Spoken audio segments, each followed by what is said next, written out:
দুশ্চিন্তা মানুষকে ডিসেবল করে ফেলে। এত দ্রুত নিজেকে ওই পথে নিয়ে যাবেন না। আপনি তো দেখছি শুধু ডিটেকটিভ না, মনের কথাও ধরতে পারেন। একটা মানুষকে ঠিকমতো অবজার্ভ করলে তার সম্পর্কে সবকিছু বলে দেওয়া সম্ভব।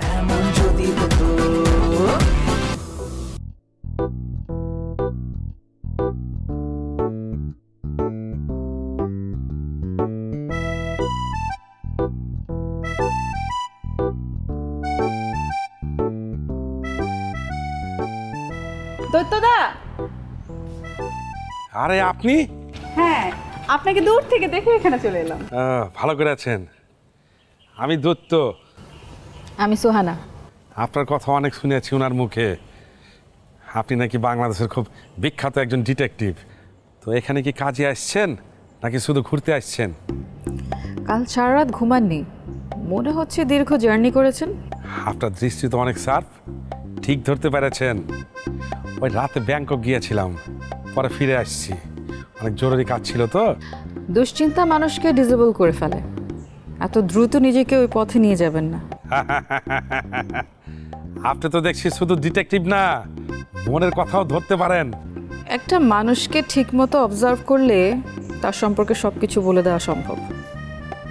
এ ধরেন, আপনাকে দেখে বলাই যাচ্ছে যে আপনার একটা নিজের গাড়ি আছে এবং ফেরার পথে মাঝ রাস্তায় আপনার গাড়িটা নষ্ট হয়ে যায়।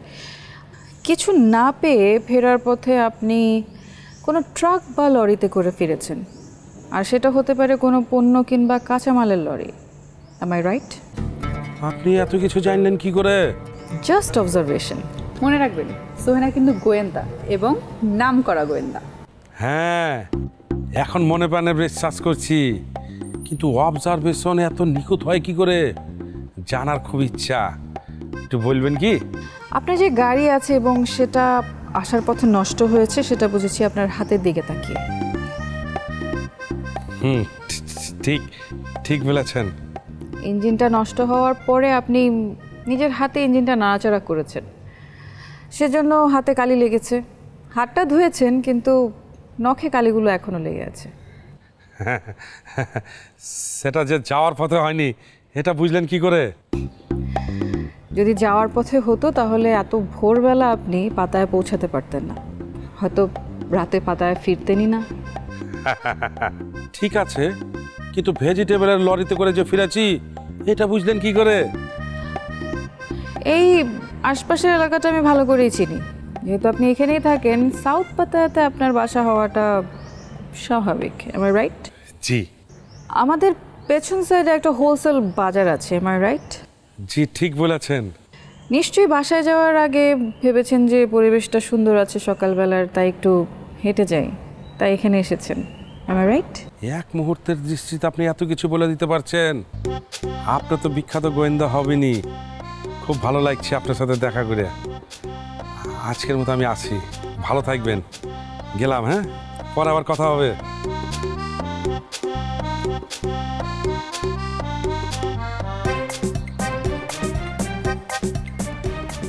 আচ্ছা, তুই ওনাকে এত গুরুত্ব দিলি কেন? সাধারণত তুই তো এভাবে কারোর সাথে কথা বলিস না। লাক চিনিস? লাক লাক বুঝিস?